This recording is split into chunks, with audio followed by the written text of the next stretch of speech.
Hello, otra vuelta estamos aquí para continuar los estudios.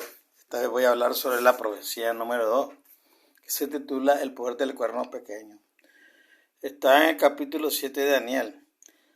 Los versículos que voy a hablar los voy a parafrasear, le voy a incluir historia de cada versículo.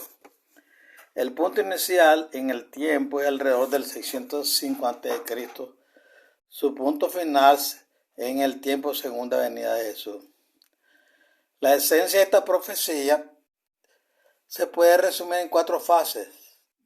Dios ha vinculado los acontecimientos en el cielo con los acontecimientos en la tierra para que podamos determinar nuestra posición cronológica dentro de sus planes expansivos. Por tanto, la caída del papado en la tierra en 1798 está sincronizado con la exaltación de Jesús en el cielo. Después de que Jesús reciba poder soberano, abrirá los libros de registro, 1844, y juzgará a los muertos. Después del papado se recuperará y hablará con jactancia hasta ser destruido con fuego. Esta visión cubre el mismo periodo de tiempo que la visión de la profecía 1. Esta visión amplifica Daniel 2 usando una técnica llamada repetición y ampliación. Cuando esta profecía está propiamente alineada con Daniel 2, Daniel 8 y Lucas 3, es fácil demostrar a partir de las escrituras que las 4 bestias en esta visión representan los imperios cronológicos de Babilonia, Medo-Persia, Grecia y Roma. La historia secular también afirma la progresión cronológica de estos imperios. Debido a que la vida y la historia secular está en armonía y debido a que la profecía 1 y la profecía de Dios está en armonía, tenemos un fundamento profético que es sólido como una roca. Algunas personas tienen problemas con la afirmación de que estas profecías representan 4 imperios mundiales porque creen que los imperios de Babilonia, Medo-Persia, Grecia y Roma no fueron imperios mundiales. Por ejemplo, el imperio de Babilonia no gobernó sobre China, la India o África en su época. Por tanto, sostienen que Babilonia no era un verdadero imperio global. El problema con este punto de vista es que el libro de Daniel trata del mundo en lo que respecta al avance de la verdad de Dios y de su pueblo. El libro de Daniel no incluye al mundo entero hasta que todo el mundo se involucre con la verdad de Dios y su pueblo. Si estudia los mapas de estos antiguos imperios, descubrirá que Babilonia fue tragada por un imperio más grande, y Medo-Persia fue tragada por un imperio más grande, y Roma también fue tragada por un imperio más grande. Los pies del hombre metal representan Europa. Esta expresión del reino en expansión Europa continúa hasta que el mundo entero está involucrado. El reino representado por los dedos de los pies en Daniel 2, si estudias los mapas de estos antiguos, vas a encontrar eso. El reino representado por los dedos de los pies en Daniel 2 es el primer reino en esta profecía que incluye geográficamente al mundo entero. La profecía 2 agrega varios elementos nuevos a la información proporcionada en la profecía. Por ejemplo, esta profecía inserta un periodo de 1260 años en el reino representado por los pies del hombre de metal. Este enorme bloque de tiempo es importante para la generación final porque obliga a esta profecía a salir de la antigüedad en un paso de gigante. Esta profecía enseña que el 1798 es un año muy importante, tanto en el cielo como en la tierra. Además, esta profecía prueba que el largo plan de Dios para destruir al hombre de metal y establecer su reino en la tierra todavía está en marcha. Piensen esto, aunque esta profecía abarca más de 2600 años, contiene una pepita de información sobre los últimos tiempos que resultará indispensable cuando llegue la última generación. Daniel 7:1-3, voy a parafrasearla. En el primer año de Belsasar, el último rey de Babilonia, yo tenía unos 85 años de edad. Una noche recibí una visión y esta es la esencia de mi sueño. En mi visión miré y vi los 4 vientos del cielo agitando el mar Mediterráneo. Mientras observaba 4 enormes bestias, cada una diferente de las demás, surgieron del mar. Daniel 7:4. La primera bestia, Babilonia, parecía un león, pero tenía alas poderosas como las de un águila, que le permitían atrapar y devorar rápidamente a su presa. Mientras observaba al león, le arrancaban las alas y ya no pudo volar ni conquistar a sus vecinos. Luego, el león se centró en fortificar su reino.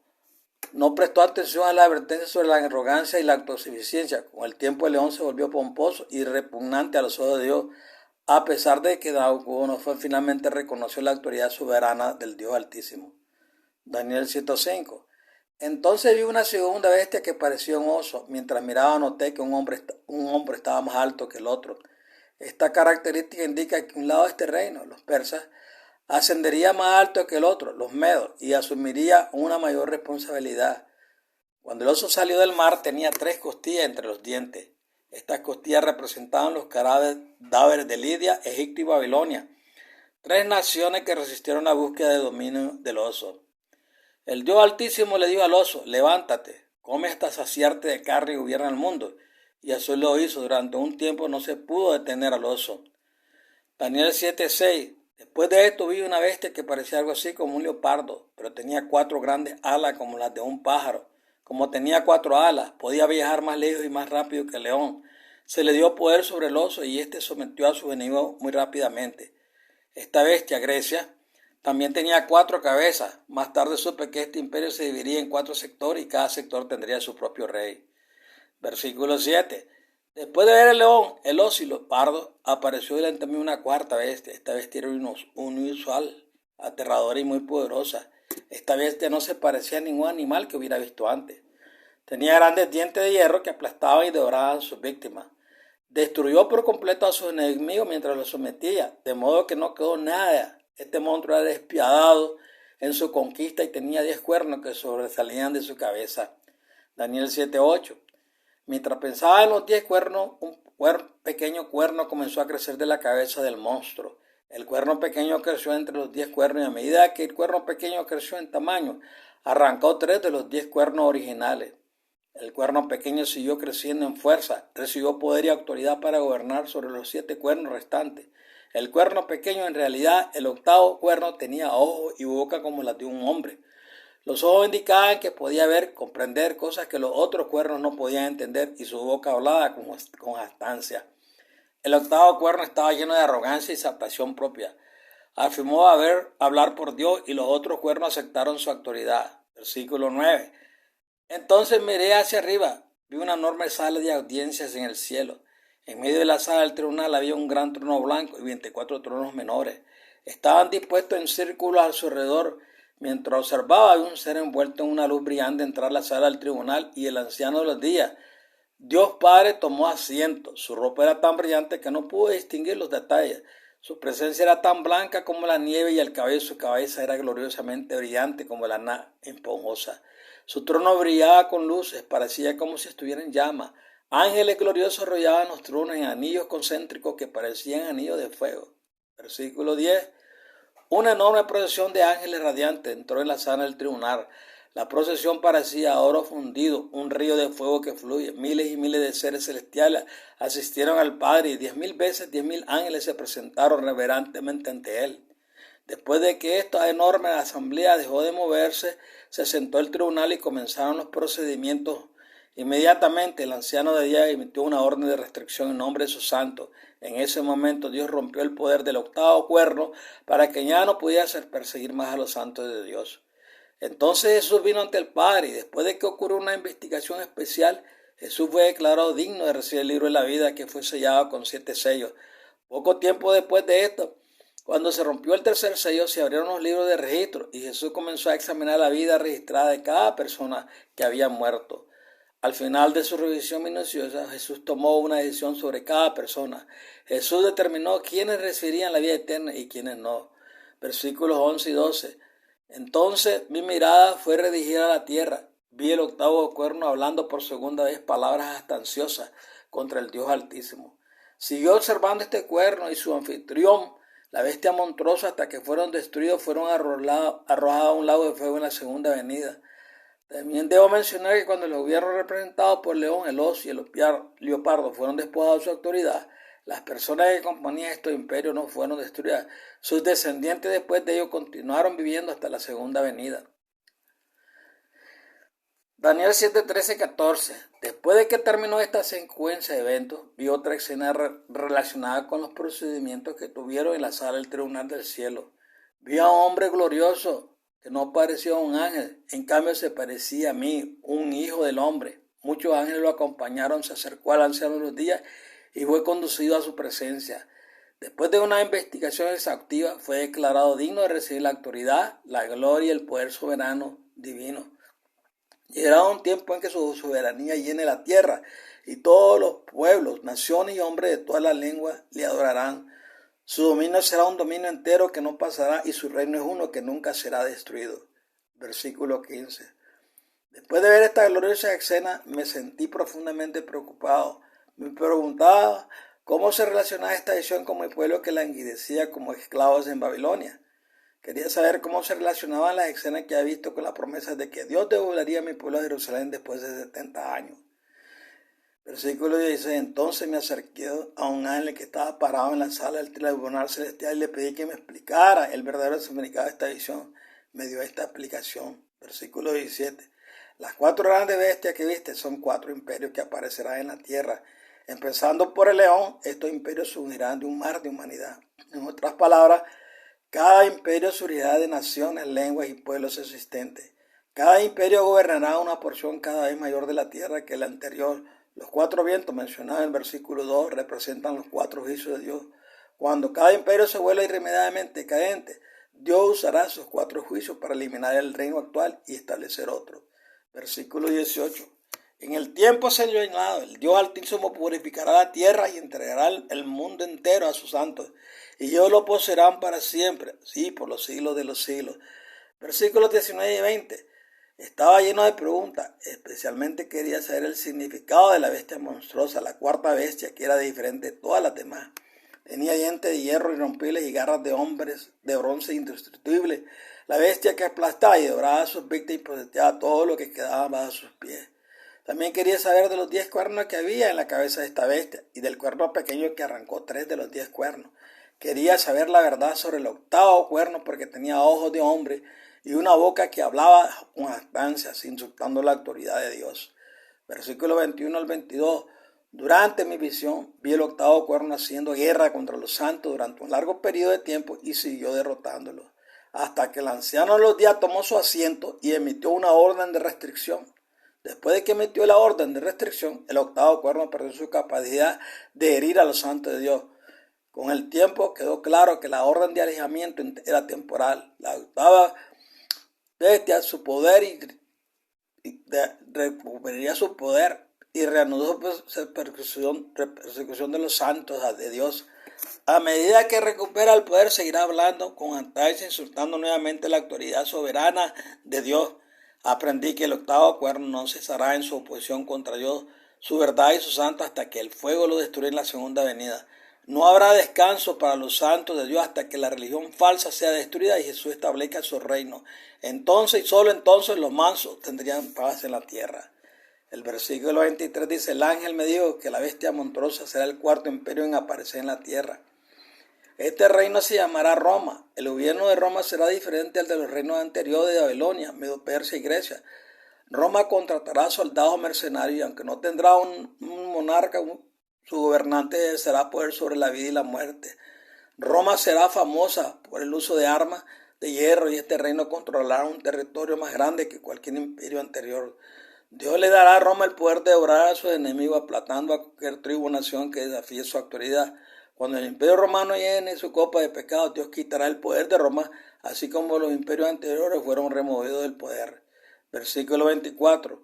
El ángel continuó. Los 10 cuernos de la bestia monstruosa representan 10 reyes étnicos que se levantarán desde dentro del imperio romano.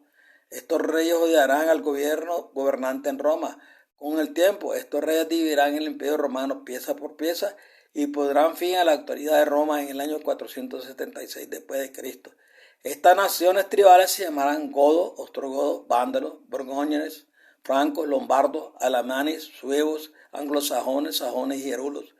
Después de que el poder de Roma se rompa en fragmentos, se levantará un tipo diferente de rey, representado por el cuerno pequeño. A diferencia de los reyes tribales representados por los 10 cuernos, el 8º cuerno será un rey religioso, cuyo trono perdurará por más de 12 siglos. Poco después de que comience el siglo 6 después de Cristo, el emperador Justiniano se esforzará por reunificar el antiguo imperio romano mediante la creación del Sacro Imperio Romano. Para purificar y unificar el imperio, Justiniano otorgará autoridad especial al Papa en el año 533 después de Cristo. Esta autoridad le dará al Papa y a sus prelados designados poder para determinar quién es un cristiano ortodoxo y quién es un hereje. Pero 3 de los originales 10 reyes odiarán a las iglesias debido a diferencias religiosas. Los gerulos, los ostrogodos y los vándalos no mostrarán respeto por Justiniano ni por las autoridades eclesiásticas de Roma. Estas naciones tribales serán desarraigadas en el año 538 después de Cristo y el Papa comenzará a ejercer la autoridad civil en el año 538 después de Cristo. Este proceso explica cómo el octavo cuerno determinará a los otros 7 durante 1260 años. Daniel 7:25. El octavo cuerno que sale de la cuarta bestia representa a la Iglesia Católica Romana. Sus líderes pensarán falsamente que pueden usurpar la autoridad soberana de Dios. La Iglesia insultará al Dios Altísimo creando e imponiendo falsas doctrinas a sus súbditos. La autoridad especial que Justiniano otorgó a la Iglesia establecerá un precedente Iglesia de Estado, que la Iglesia utilizará para perseguir a aquellos que se niegan a obedecer su doctrina. Al ejercer una autoridad absoluta sobre los cristianos en Europa, la jerarquía de la Iglesia Católica Romana pensará que tienen la autoridad para cambiar el día de oración que el Dios Altísimo ha declarado claramente como el séptimo día de la semana. La Iglesia Católica también decidirá eliminar el segundo mandamiento de los 10 mandamientos, al dividir el 10º mandamiento en 2 partes. El Catecismo Católico dará ilusión de que contiene 10 mandamientos. El anciano día permitirá que la Iglesia Católica Romana persiga a sus santos por un tiempos y medio tiempo, 1260 años según la regla 4. Tenga la seguridad de que Dios cuidará de sus santos mientras estén en el desierto, les ha preparado un lugar.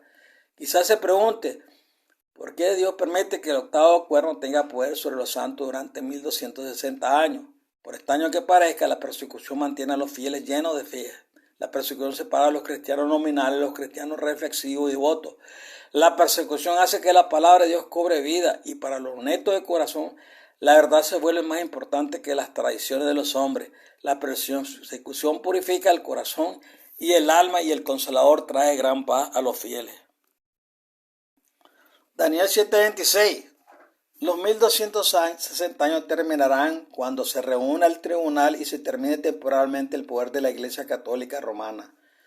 Naturalmente, los seres humanos no pueden ver lo que está sucediendo en el cielo, por lo que Dios ha vinculado los eventos en el cielo con los eventos en la tierra. Me gusta llamar a este vínculo la ley del vínculo entre el cielo y la tierra. Cuando ocurren eventos proféticos en la tierra, ocurren eventos vinculados en el cielo. Por ejemplo, cuando los 1260 años asignados al octavo cuerno lleguen a su fin, la acción del tribunal descrita en los versículos 9 y 10 ocurrirá en el cielo. Sabemos esto porque el Padre emitirá una orden de restricción contra el octavo cuerno. Como resultado, el poder de la Iglesia Católica Romana terminará abruptamente. La Iglesia perderá control sobre las naciones de Europa. El Papa será capturado y exiliado a Francia en febrero de 1798.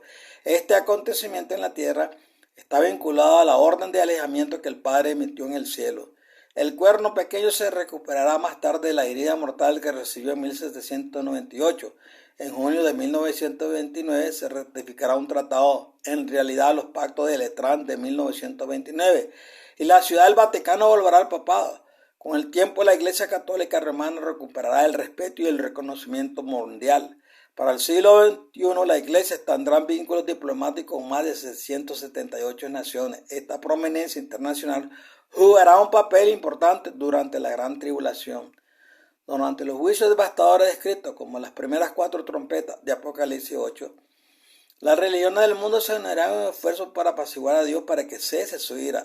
Los líderes mundiales elegirán al Papa para que sea el líder de un nuevo gobierno. Debido a que el mundo estará en una crisis extrema, Babilonia, el nuevo gobierno, logrará el control mundial sin disparar una sola bala. Babilonia creará leyes que exigirán el comportamiento moral y la adoración a Dios. Algunas de las leyes de Babilonia serán contrarias a los 10 mandamientos, específicamente el 4º mandamiento. Babilonia, bajo el liderazgo del Papa, perseguirá durante 42 meses a quienes se nieguen a obedecer a sus leyes. Aunque los santos serán perseguidos y millones morirán como mártires por su fe, Babilonia tendrá un final horrible. Jesús aniquilará a sus enemigos en la segunda venida. Versículo 27. Al final, los poderes de las tinieblas prevalecerán hasta el fin, pero no os desaniméis. Jesús los destruirá y creará un cielo nuevo y una tierra nueva. Entonces el mundo será entregado a los santos. Los hijos de Dios amarán, adorarán y obedecerán voluntariamente a su Rey para siempre. Sabemos que la escena del tribunal en el cielo ocurrió en 1798 porque hay un evento vinculado en la tierra. Ese año se rompió el poder del papado. Unos años más tarde, en 1844, Jesús abrió los libros de registro. Esta fecha se analizará en la profecía 3 y comenzó a jugar a los muertos. Versículo 28. Este es el final del asunto. Me sentí profundamente preocupado porque nunca había oído algo así. Esta visión era tan diferente de lo que esperaba sobre el futuro que mi rostro palideció. Me guardé estas cosas para mí porque no quería que mis amigos más cercanos pensaran que había perdido la cabeza. Son necesarias algunas palabras sobre la exaltación de Jesús. Mucha gente no aprecia la importancia de Daniel 7:13 y versículo 14 porque no comprenden el proceso que Jesús soportó voluntariamente para redimir a la humanidad. Se podría escribir un libro sobre este asombroso tema, pero la esencia de la humillación y exaltación de Cristo es esta. Cuando Adán y Eva pecaron, Jesús fue al Padre y se ofreció a morir en su lugar. Recuerde, Adán y Eva debían ser ejecutados en el día que pecaron. Incluso antes de la creación de la vida, el Padre sabía antemano que ocurriría el pecado. Por lo tanto, Él tenía un plan de redención que podría implementarse cuando fuera necesario. El Padre habría implementado el plan de redención para los ángeles rebeldes si hubiera estado dispuesto a arrepentirse, pero se negaron desafiantemente.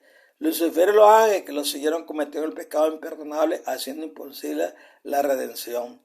El plan de Dios para redimir a la humanidad es complejo porque resuelve varios problemas al mismo tiempo.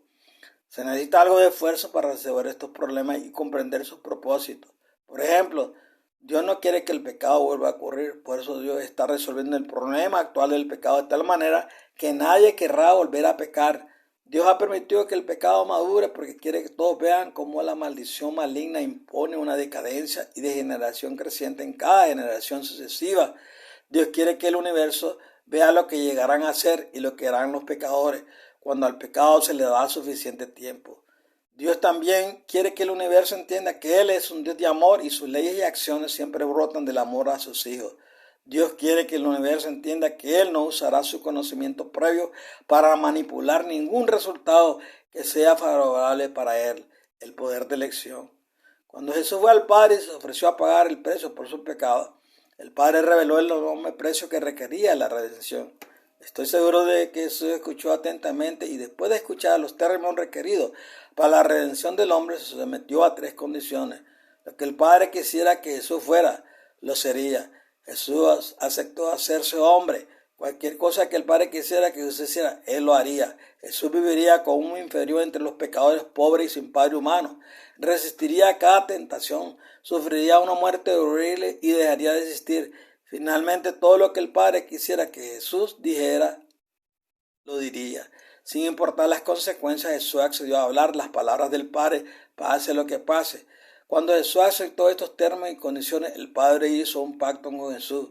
Si Jesús llevara a cabo perfectamente el plan del Padre, el Padre resucitaría a Jesús de la muerte segunda. Le daría a Jesús autoridad sobre su iglesia, le daría a los santos y al mundo a Jesús y mostrará al universo que Jesús es su igual, que Jesús es Dios Todopoderoso, así como el Padre es Dios Todopoderoso. Por cierto, este último punto explica por qué el último libro de la Biblia se llama la revelación de Jesucristo. El precio por la redención de los pecadores es increíblemente alto. Jesús tuvo que perder su vida eterna por los pecadores y dejar de existir. Jesús se murió el día en que comenzó el pecado al convertirse en Súbit, un hijo del Padre. Por eso a Jesús se le llama el Hijo, sujeto de Dios. 4000 años después de que Adán y Eva pecaron, Jesús dio un paso más profundo hacia la humildad. Jesús no solo se hizo hombre, sino se convirtió en objeto de burla sin fin. Más tarde Jesús se inclinó aún más, murió en la cruz como un criminal. Jesús no pudo dar nada más, renunció a todo lo que tenía, incluso a su vida eterna, para nuestra redención. Sobre la fase de la vida sin pecado de Jesús y su perfecta conformidad con su voluntad, el Padre justamente resucitó a Jesús y lo llevó al cielo. El Padre coronó a Jesús como su sumo sacerdote del hombre. Durante los últimos 2000 años, Jesús ha presidido su iglesia de la misma manera que Melquisedec presidió a sus súbditos. Es importante comprender la humillación y exaltación de Jesús. Cuando el poder del cuerno pequeño fue quebrantado en 1798, Jesús fue delante del Padre y después de ser hallado digno, fue ascendido al trono de Dios, en lugar de sentarse a la diestra del Padre como príncipe y sumo sacerdote en Daniel 7, 13 y 14. Indica que Jesús fue coronado como rey corregente con el Padre y se le dio poder soberano. En la profecía sí aprenderemos que Jesús también fue declarado digno de recibir el libro sellado con 7 sellos, el libro de la vida. Cuando se le dieron los 7 atributos de poder soberano, piensa en esto: el poder soberano solo puede otorgarse una vez. Una vez que una persona tiene autoridad soberana, ¿cómo se le puede dar mayor poder? El Padre le dio a Jesús poder soberano en 1798 porque Jesús comenzó una nueva fase de obrar en el cielo que requiere poder soberano. El Padre necesitaba a alguien para, primero, resolver el problema del pecado en la tierra; segundo, exonerar el carácter y el gobierno de Dios; y tercero, juzgar a cada pecador con compasión. La dignidad de Jesús para esta tarea está fuera de toda duda. Es la única persona en el universo que puede completar perfectamente las 3 tareas. Jesús comenzó a ejercer el poder soberano en 1798. Tiene que lograr varios objetivos que el Padre le exige que haga. Por ejemplo, como Rey soberano, Jesús es libre de cumplir los requisitos de cada uno de los 7 sellos, según su propia sabiduría y autoridad. Jesús es libre de glorificar al Padre según su propia sabiduría y es libre de resolver muchas preguntas sobre el gobierno de Dios que no podrían responderse de otra manera. Jesús puede dictar el juicio eterno sobre los seres humanos como Él desee. Él es libre de conducir los asuntos del cielo de cualquier manera que considere apropiada, siempre y cuando produzca los objetivos que requiere el plan de redención. Al final de los 1000 años, Jesús completará su obra especial. Él exonerará completamente el carácter y los caminos de Dios y a su vez el Padre glorificará a Jesús ante el universo como un Dios coeterno. Jesús entró en las profundidades de la humillación para salvar a los pecadores de la muerte segunda y al final el Padre lo exaltará como aún igual. Al fin de los 1000 años se cumplirá la predicción de Pablo. Entonces vendrá el fin, cuando Él, Jesús, entregue el reino a Dios Padre, después de haber destruido todo dominio, autoridad y poder, porque es necesario que Él, Jesús, reine hasta que haya puesto a todos sus enemigos debajo de sus pies. El último enemigo en ser destruido es la muerte, porque Él, el Padre, todo lo ha puesto bajo sus pies. Ahora bien, cuando dice que todo le ha sido sometido, está claro que esto no incluye a Dios mismo, que sometió todo a Cristo. Cuando Él, Jesús, haya destruido las obras del pecado, haya hecho esto, entonces el Hijo mismo entregará su poder soberano y estará sujeto al que le sujetó todas las cosas, para que Dios el Padre sea todo en todo, el mayor de todos. Consideren cómo se observan las reglas de interpretación discutidas en la introducción en esta profecía. La regla 1 dice que una profecía apocalíptica tiene un punto de inicio y un punto final en el tiempo, y que los eventos dentro de la profecía ocurren en el orden dado. Esta profecía comienza con un león, Babilonia, levantándose del mar y termina con las bestias quemadas en el fuego, segunda venida. Los eventos en esta visión ocurren en orden cronológico. Primero, león surge del mar. 2, oso surge del mar. 3, leopardo surge del mar. 4, bestia monstruosa con 10 cuernos surge del mar. 5, aparece un cuerno pequeño y arranca 3 cuernos. 6, el octavo cuerno habla con jactancia y persigue a los santos durante 1260 años. 7, se dispone el trono en el cielo y el anciano de los días toma asiento. 8, libros abiertos. 9, cuerno pequeño regresa al poder y habla con jactancia. 10, bestias quemadas en el fuego. Esta visión cubre el mismo periodo de tiempo que la visión de Daniel 2, profecía 1, pero agrega varios detalles importantes al periodo de tiempo representado por los pies de hierro y barro cocido. La regla 2 dice que el cumplimiento solo ocurre cuando se cumplen todas las especificaciones, y esto incluye el orden establecido en la profecía. Esta visión no se ha cumplido, todavía está en marcha. Las 4 bestias han venido y casi se han ido del poder del octavo cuerno, fue quebrado en 1798 y Jesús ha sido exaltado, pero estamos esperando que el octavo cuerno regrese al poder y hable con jactancia. Cuando los poderes religiosos y políticos de este mundo sean destruidos en la segunda venida, esta visión se cumplirá. La regla 3 dice que el lenguaje apocalíptico puede ser literal, análogo o simbólico. Hay elementos simbólicos en esta profecía porque las escrituras relevantes definen los símbolos. El ángel le dijo a Daniel, las 4 grandes bestias son 4 reinos que se levantarán de la tierra. Note la claridad cuando Dios define un símbolo. La 4ª bestia es un 4º reino que aparecerá en la tierra. Será diferente de todos los demás reinos y devorará toda la tierra, pisoteándola y aplastándola. Los 10 cuernos son 10 reyes que vendrán de este reino. Después de ellos se levantará otro rey diferente de los anteriores, someterá a 3 reyes. La historia no deja dudas sobre la identidad de la cuarta bestia o el cuerno pequeño que arrancó 3 cuernos. Cuando Dios crea un símbolo, define claramente el significado de ese símbolo. Este sencillo proceso elimina los prejuicios personales, la confusión y la masía teológica. La Biblia hablará clara y llanamente si le está permitido hacerlo. La regla 4 dice que la presencia o ausencia del calendario del jubileo determina cómo Dios mide el tiempo. Él, el cuerno pequeño, hablará contra el Altísimo y oprimirá a sus santos y tratará de cambiar los tiempos establecidos y las leyes. Los santos les serán entregados por un tiempo, tiempos y medio tiempo.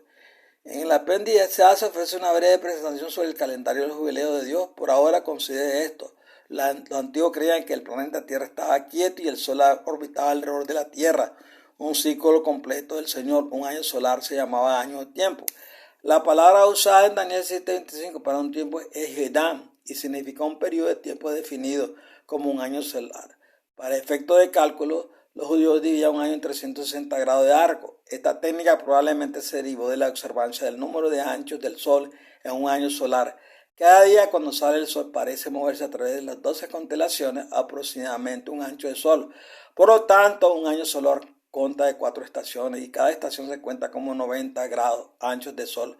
Para fines de diciembre un calendario solar es muy útil e incluso hoy en día muchas personas plantan cultivos según un calendario solar. Además, un calendario solar fue útil para Israel porque el año de Dios puede tener una duración de entre 355 y 384 días, dependiendo de los ciclos de la luna. Por lo tanto, los judíos consideraban que un año calculado o año solar tenía 360 días porque el Sol parece moverse aproximadamente un grado de arco por día. Esto obliga a que la distancia absoluta entre dos equinoccios de primavera sea de 360 grados. Comparando Apocalipsis 12:6 con 12:14 encontramos que 1260 días equivale a un tiempo, tiempo y medio tiempo. Las matemáticas se vuelven fáciles de entender porque 360 grados plus 720 grados plus 180 grados equivalen a 1260 grados día. La regla 4 requiere que todos los periodos de tiempo se traduzcan de acuerdo con un día por año. Si el calendario de los jubileos está en oposición 1437 a los 2000 años, por lo tanto los tiempos y la mitad del tiempo en el 125 equivalen a 1260 días que deben traducirse como un día por año. La historia confirma fácilmente la validez de este cálculo. Bueno, hemos terminado la profecía número 2. Espero que me hayan entendido, porque hay muchas cosas maravillosas que todavía tengo que abarcar. Por lo tanto, ahora me despido. Que el Señor me los guarde y me los bendiga. Y sigamos pues estudiando la palabra para establecer verdades eternas que muchos no las están enseñando. Que el Señor los guarde.